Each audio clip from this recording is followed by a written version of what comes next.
one part hikers, one part high heels. I'm a mountain girl, always looking for the next adventure. This is where dreams are made. Dreams that are meant to be shared. From peak to valley, from snow to sun. I'm Nicole Fitzgerald, and this is the Fitz List. Doing everything you've ever wanted to do.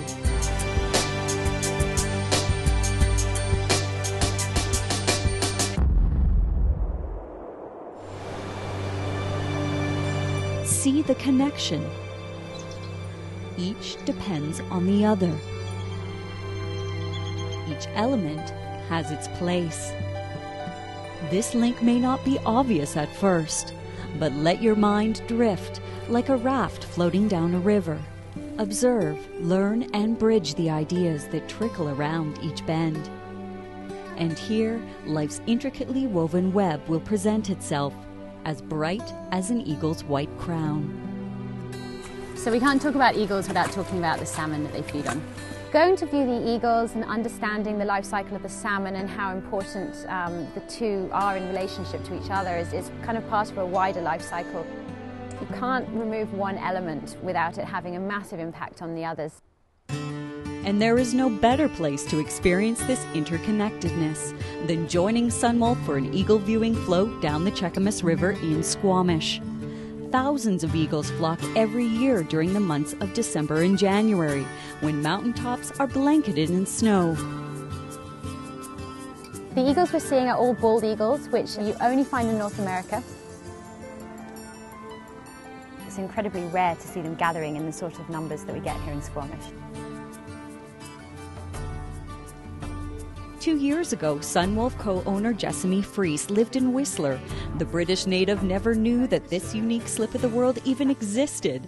Now eagle cries wake her every morning at her new Sunwolf home, and she's eager to catch up with her feathered friends. No, all right, I think we're ready to go. Female bald eagles are actually larger than the male bald eagles, which is one up for the girls. They're about 25% larger, so they need to be a bit bigger to actually defend their eggs. Jess points out that both the male and female adult eagles are identified by their white heads and tails. The molded brown and white juveniles won't develop their white crowns for many more years. They grow to 40 times their birth weight in 6 weeks. That's a bit hard to wrap your head around, but that's the same as a 6-week-old baby weighing 300 pounds. It's a fast-growing bird. There are a number of benefits to viewing these winged beauties by boat. The area that we're able to go into isn't readily accessible by foot. And it's great for viewing them because you're in the center of the river, so there's no branches or trees obstructing your view. They also don't recognize the raft as something threatening, so we disturb them a lot less. Raising awareness is a big part of the tour. The owner-operated Sunwolf team are all Eagle Watch volunteers and assist in the annual eagle count. But all wildlife are honored and celebrated here. An eagle needs to eat at least 1/10 its body weight every day in order to survive through the night. They're such large birds, it takes an incredible amount of energy just for them to get lift off the ground. So if they keep getting scared up because of a dog or because of someone approaching too closely, that's even more food they have to eat in order to survive the night. We exit off the water into a short forest jaunt. Trees are thick with moss and old man's beard. A steaming bowl of chili and homemade cornbread and brownies await as the tour wraps up at the Sunwolf Lodge for lunch. Does anyone want some cornbread? I know I do. It looks great. We're very lucky here at Sunwolf. We have the girls in Fergie's Cafe make our lunch for us.